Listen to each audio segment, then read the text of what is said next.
Então aconteceu que no segundo 1023º ano do governo do Jonas, o Membronita pensou,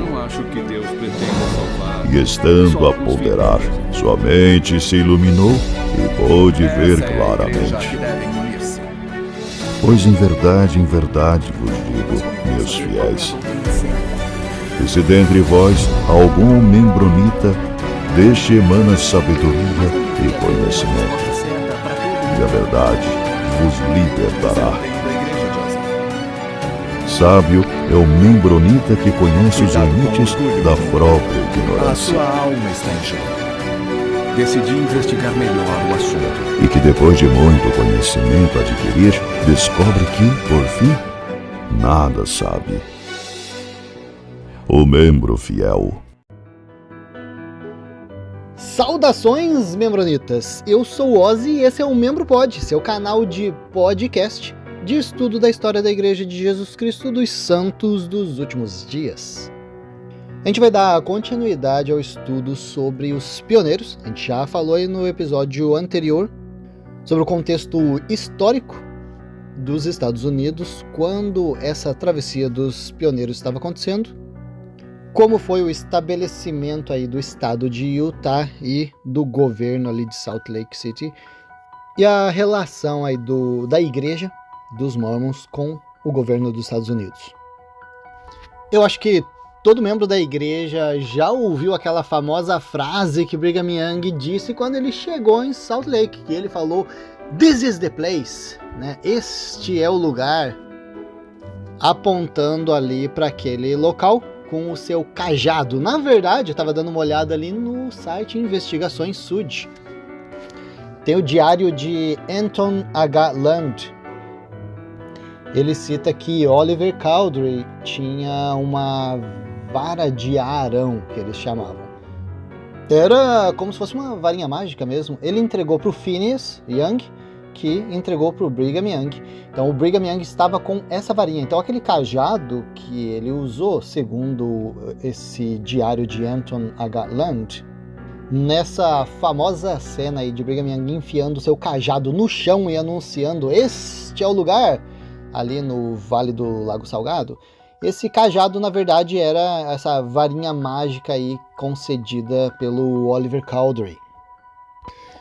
Tô dando uma olhadinha aqui agora na Wikipedia. Então se você digitar lá Pioneiros Mormons, você vai acompanhar o conteúdo que eu tô lendo aqui. Falou que esse Mormon Trail aí, essa migração dos pioneiros, foi realizada por aproximadamente 70 mil pessoas. A gente já tinha falado que tinha uns 30, 40 mil membros da igreja na época. 70 mil pessoas, de acordo com a Wikipédia. Isso aconteceu ali, se iniciou em abril de 1847. Acho que no episódio anterior eu tinha lido alguma coisa de fevereiro de 46. Eu imagino que eles foram lá para aquela primeira cidade. E daí o que eles estão considerando aqui é quando eles saíram dessa cidade para Salt Lake. Era Winter Quarters. Pois explica aqui que os membros da igreja eram perseguidos, sofriam de intolerância religiosa. Fala que essas manifestações, esses ataques que as pessoas faziam, era por conta de diferenças nas crenças e costumes dos membros da Igreja Sud, que não eram bem recebidas por outras congregações cristãs. Até citou aqui algumas das motivações. É porque Joseph falava que viu Deus, Jesus Cristo, o pessoal não acreditava, não gostava. Ele criou o livro de Mormon, uma nova escritura, o pessoal não gostou dessa ideia. Ele criou um governo teocrático, baseado em Deus, o pessoal não gostava dessa ideia. Ok, acho que sim, isso são motivos, mas esqueceram de mencionar aqui a poligamia, o envolvimento com a mulher dos outros, com criança de 14, 16 anos, invasão de propriedade, vários comportamentos fora da lei, fuga da justiça. E essa perseguição não acontecia só de pessoas que não eram membros da igreja, também acontecia de membros da igreja revoltados.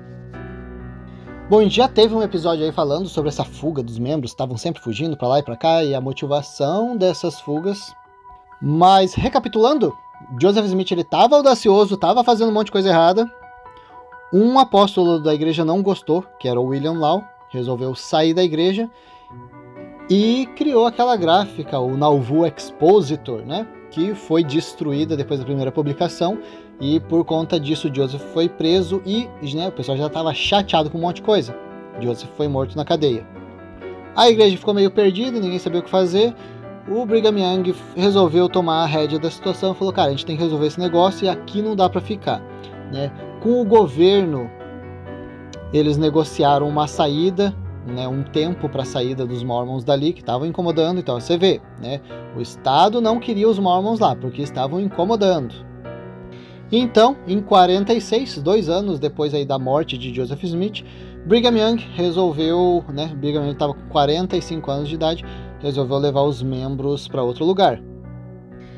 A gente pode fazer um episódio aí sobre essa guerra e essas guerras dos membros da igreja um pouco mais detalhadas, mas basicamente teve 3 guerras mormons. Eu ficava meio confuso sobre isso, então para o membronita aí ficar mais atualizado, são 3 guerras principais. A primeira foi a Guerra Mormon do Missouri, foi em 1838, acho que essa seria a mais famosa.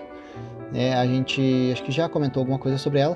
Depois teve a Guerra Mormon de Utah, que a gente falou aí no episódio passado, meio por cima, que é quando o Brigham Young ele tava com uma treta com o governo federal, não estava querendo sair do governo do estado, o estado teve que mandar o exército para lá e um carinha do exército para assumir o governo do estado de Utah. Então essa foi a Guerra Mormon de Utah. E teve a Guerra Mormon de Illinois, que eles falam que é a menos conhecida. Bom, dei uma olhada rápida, não consegui encontrar nenhum detalhe sobre essa Guerra Mormon de Illinois, mas basicamente, né, o que está dizendo aqui, a tensão religiosa continuou em Nauvoo até desembocar no que chamamos de Guerra Mormon de Illinois. Depois da derrota, foram organizados alguns grupos, tanto civis quanto militares, para expulsar os membros da igreja do estado. Então foi aí que o Brigham Young conseguiu negociar uma trégua, né, e falar, pessoal, né, dá um tempinho aí pra gente, a gente vai sair, né, só que a gente precisa se organizar aqui. Que a gente tem um número um pouquinho melhor. Então, nessa época, de membro da igreja tinha 22.559. Então, a maior parte desse número aí seguiu Brigham Young e a igreja se estabelecendo lá em Winter Quarters, então, que é no estado do Nebraska. Eu tava achando que o Winter Quarters era em Iowa, mas é Nebraska, ali. É porque eles saíram de Illinois, né, atravessaram o estado do Iowa e aí logo em seguida que sai da divisa para o Nebraska, já deu um pulinho ali, já é o Winter Quarters.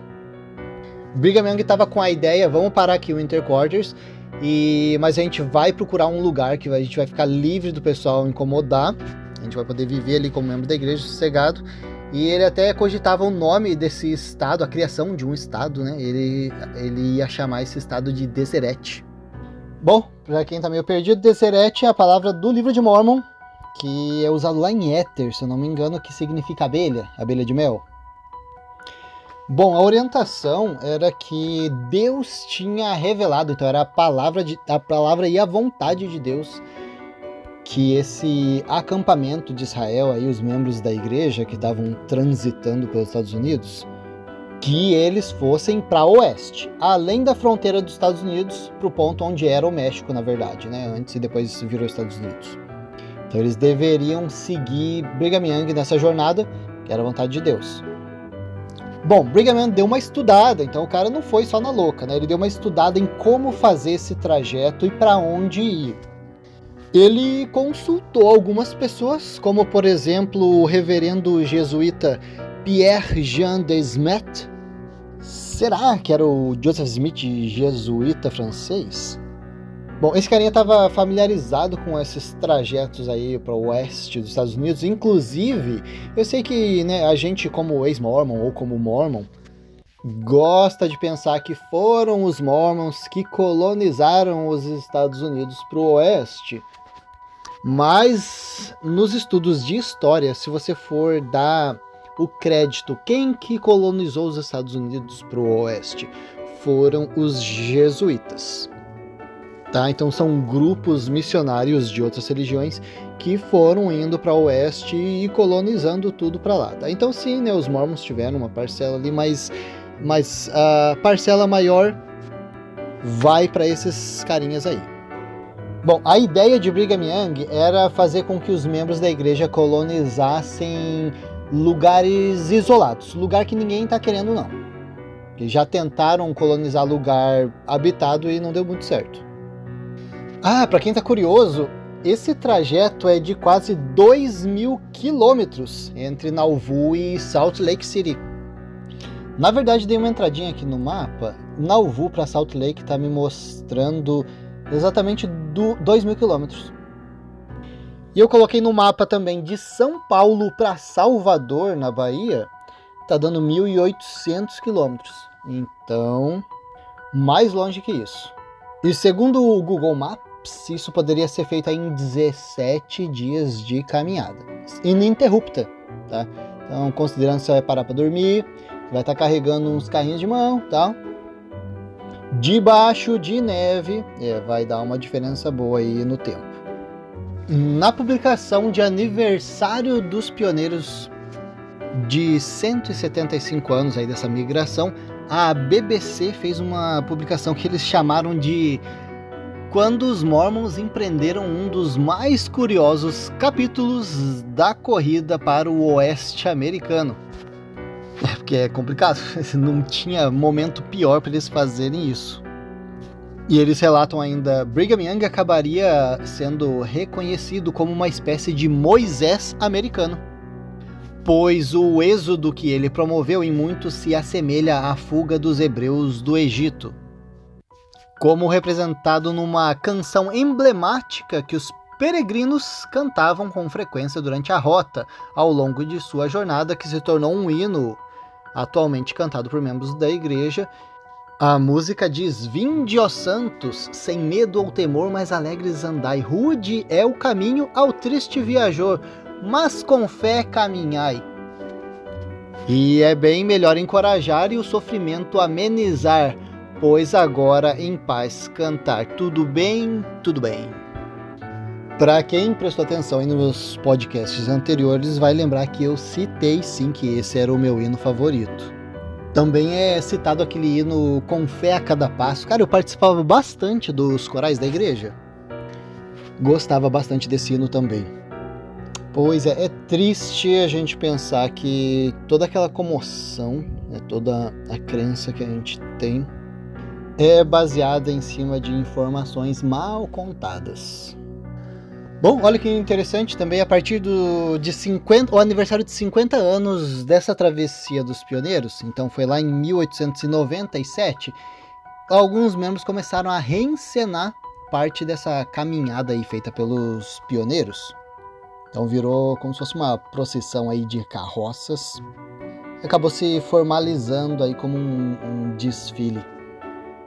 Bom, mas tem algumas curiosidades aí sobre os pioneiros, sobre essa travessia que eles fizeram, que não é muito conhecida pelos membros da igreja.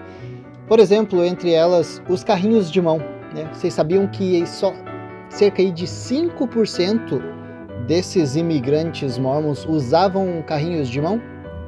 Então, se a gente considerar aí que tinha 70 mil membros, era cerca de 3 mil membros da igreja que tinham o carrinho de mão. Outra curiosidade também, tiveram 10 companhias de carrinho de mão só entre 1856 e 1860. Então, quando que Brigham Young chegou lá por primeiro com os membros da igreja? 1847. Então, olha aí, 10 anos depois, ainda estava tendo membros da igreja fazendo essas travessias. Porque, como membro da igreja, cara, eu sempre pensei, cara, teve uma travessia. Eu pensei, talvez teve uma leva, assim, com alguns grupos. Eu não sabia que por anos estavam correndo grupos e grupos de membros da igreja, que todos eles fazem parte dos pioneiros. Então, esses grupos aí, 10 anos depois, eles tinham esses carrinhos de mão. Mas o primeiro grupo lá, que foi na primavera, com o Brigham Young, em 47, eles usavam carroça com animais. Outra curiosidade, entre as principais causas de morte estavam acidente com as carroças, doenças e disparo acidental de arma de fogo. Por exemplo, as carroças eram bem perigosas para criança. Elas podiam cair e eram atingidas pelas rodas. Entre essas doenças aí que eu citei, acho que as principais eram cólera e tifo. Cara, agora eu tô lendo aqui, entre esses acidentes com arma de fogo, muitos eram auto-infligidos. Pessoal, estranho. Uma outra curiosidade também sobre a taxa de mortalidade. Então, nos Estados Unidos, a taxa de mortalidade era de 2,5% das pessoas, nessa época aí. Entre os pioneiros, era um pouquinho maior, 3,5%. Então, tipo, a travessia afetou, sim, na taxa de mortalidade, mas não tanto. Embora teve duas companhias especiais aí que ele citou, a companhia de Willie e Martin, que a taxa de mortalidade foi de 16%.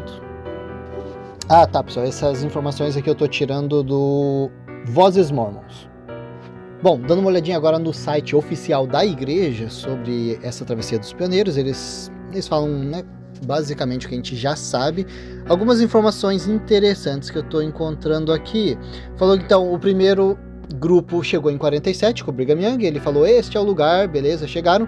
Em 1847, então 2 anos depois, o Brigham Young estabeleceu um fundo perpétuo de imigração para ajudar esses membros da igreja que queriam chegar ali em Utah. Eles estavam recolhendo todos os membros da igreja, estão em todo lugar do mundo, vem para cá. Então aqui está dizendo que esse fundo auxiliou 30 mil imigrantes de vários lugares como Ilhas Britânicas, Escandinávia, Suíça, Alemanha, Holanda, a chegar na América. Para reduzir os custos com carroções e bois, os pioneiros posteriormente começaram a usar esses carrinhos de mão de madeira, que eram mais baratos, leves, e era mais tranquilo de fazer a travessia com eles. Então eles comentam mesmo ali que o primeiro grupo desses carrinhos de mão aí saiu em 1856, com um pessoalzinho que veio da Inglaterra, se juntou com mais um grupinho ali. Esses grupos eles tinham sempre um carinha que era o líder, então ele era mais experiente do trajeto. Também tinha alguns carroções que eram levados com bois, que é para levar o suprimento. O restante o pessoalzinho levava ali, era tipo a família, tinha o seu carrinho de mão, levava suas bagagens, as coisas ali. E entre as dificuldades que eles tinham no caminho, além dessas condições climáticas, também tinha a ameaça de índios hostis, fome, cansaço e morte de entes queridos aí, companheiros de viagem. Então esse grupinho ali tinha umas 200 e poucas pessoas. Aí teve um grupo maior de 1.000 pessoas, que era essa companhia justo, a Willie e Martin, e ficou conhecida por quê? Porque ela tinha 1.000 pessoas, estava em 1856. Eles já estavam sofrendo bastante pela falta de suprimento. E daí o que diz aqui no site da igreja é que teve uma tempestade aí de neve inesperada antes da hora, que inclusive diz aqui uma das piores tempestades do século. Então o pessoal já estava com fome, já estava exausto, chegou essa neve louca aí do nada. Diz aqui que eles estavam no Wyoming, então é tipo metade do caminho mais ou menos. E desse grupo específico aí de 1.000 pessoas, 200 acabaram morrendo de fome ou frio. Ah, então aqui também está mostrando, ó, 70 mil membros da igreja fizeram esse trajeto de pioneiro, mas não foi um grupo só, né? Quando eu li 70 mil, pensei, nossa, cara, 70 mil pessoas fazendo essa travessia, deve ser muita gente, né? Não, foi ao longo desse período todo aí, uns 10 ou mais anos. Aí, ó, quase 20 anos. Eles começaram em 47 e eles só pararam de fazer esse trajeto aí de carrinho de mão em 1869, quando ficou pronta a estrada de ferro transcontinental. Então 70 mil membros da igreja fizeram essa travessia a pé mesmo. Aqui, ó, já temos uma atualização da quilometragem, que está dizendo aqui, ó, para a maioria dos migrantes, tanto nos últimos dias, os quase 1.600 quilômetros. Né? Então, eu fiz um cálculo, na verdade, do Google Maps, né? Então, aqui, o site da igreja provavelmente deve estar com uma informação mais assertiva sobre essa quilometragem. Os quase 1.600 quilômetros. Porque eles estão citando aqui, ó, 1.600 quilômetros, essa parte final aí, né, do trajeto deles que eles faziam, né, a pé. Mas, né, tinha muitas partes muito mais longas dessas viagens, que às vezes, né, gente que vinha aí da Inglaterra, da Europa, ou de outros estados bem mais longes aí nos Estados Unidos. Ah, então agora tá fazendo um sentidozinho aqui pra mim. Então, porque aqui tá dizendo, ó, que vinham alguns de outros estados, né, como às vezes vinha de Nova York, vinha da Inglaterra, ou outros que vinham de outros estados, como a Califórnia, vinham de baixo, vinham do lado, vinham de cima, vinham do México. Ah, então provavelmente algum desses grupos aí que deu uma colonizada em Las Vegas, que eu tava curioso. Tô levantando minhas hipóteses aqui. Outras curiosidades aqui a gente vai tirar do nosso queridíssimo site Mais Fé. Eles falam aqui, curiosidades. O dia 24 de julho é comemorado como o Dia dos Pioneiros porque Brigham Young chegou com o grupo principal. Mas os primeiros mormons que realmente chegaram lá no grupo, no Vale do Lago Salgado, foi Orson Pratt e Erastus Snow. Eles foram, fizeram um reconhecimento e voltaram. Então foi 21 de julho que eles estavam lá. Curiosidade aleatória. Uma outra curiosidade também, um ano antes desse grupo aí do Brigham Young, já tinha um grupo de membros da igreja, eles já sabiam, ó, o pessoal da igreja, vamos lá pro oeste, e daí eles foram, né? Então eles tinham saído ali do Mississippi, foram, assim, ué, cadê? Eles não sabiam que o grupo do Brigham Young tinha parado lá em Winter Quarters, ficaram um tempão lá esperando. Então acabou que esse grupo aí chegou um ano antes e pararam lá no Colorado. Eles não sabiam, na real, para onde eles deveriam ir. Então teve um grupinho aí que sim, né, chegou um ano antes. Outra curiosidade que eles levantam também, muito diário do pessoal, falava, a gente tá indo pra Califórnia, tá indo pra Califórnia. E o que aconteceu? Não chegaram na Califórnia. Ele explica ali que não. O mapa dos Estados Unidos na época, tipo, toda aquela região era chamada de Califórnia, Grande Califórnia. Mas, na real, tipo, os membros nem sabiam para onde que eles estavam indo. Eles estavam indo. Aonde eles achassem, aonde o Senhor mostrasse para Brigham Young, né, eles iam parar. Outra curiosidade que eles falaram é sobre esses grupos de reconhecimento. Então eles mandavam um pessoalzinho na frente e a ideia era para garantir que não tinha perigo na trilha, né? Então, antes do pessoal grosso chegar, eles viam, opa, né, no caminho, se não vai ter índio, se não vai ter nenhum perigo, se tá tudo ok, e eles iam abrindo o caminho ali. Outra coisa interessante aqui, ó, eles falaram que às vezes não, tipo, eu sempre imaginei esses grupos de pioneiros, tipo, num trajeto sozinho no meio do nada, não tendo ninguém. Eles falaram, não era bem assim, né, tinha alguns lugares onde eles encontravam um assentamento de pessoas, uma cidadezinha, uns grupinhos de gente ali que estava habitando, e os membros da igreja muitas vezes faziam uns trabalhinhos ali para conseguir uma grana, alguma comida, alguma coisa assim. E outra curiosidade que ele comenta aqui é o mito do este é o lugar. Vamos ver o que ele fala? Quando Brigham Young chegou no Vale Salgado, ele nunca disse essa frase famosa atribuída a ele. O Wilford Woodruff, que citando o Brigham Young, disse que o Brigham Young falou assim, é o suficiente, esse aqui é o lugar certo, continue. Mas que o Wilford Woodruff só escreveu isso 33 anos depois desse acontecimento. Então, né, Brigham Young tinha até morrido já. Bom, aqui tá dizendo também, a jornada inicial levou 17 meses de viagem. Cara, 1 ano e meio de esforço e sofrimento. Então, imagino que para os pioneiros não foi fácil esse trajeto aí. 1 ano e meio a gente tá considerando aí que eles saíram de Nauvoo, pararam em Winter Quarters, né, e depois continuaram. Bom, esse episódio aqui é um pouquinho mais curto mesmo, a gente falou algumas curiosidades sobre os pioneiros mormons. Antes de entrar na parte que me interessa mesmo, que são, né, algumas contradições, alguns pontos mal resolvidos, mal explicados sobre essa história dos pioneiros que vai ficar aí para o nosso próximo capítulo. Então a gente vai ficando por aqui e até a próxima!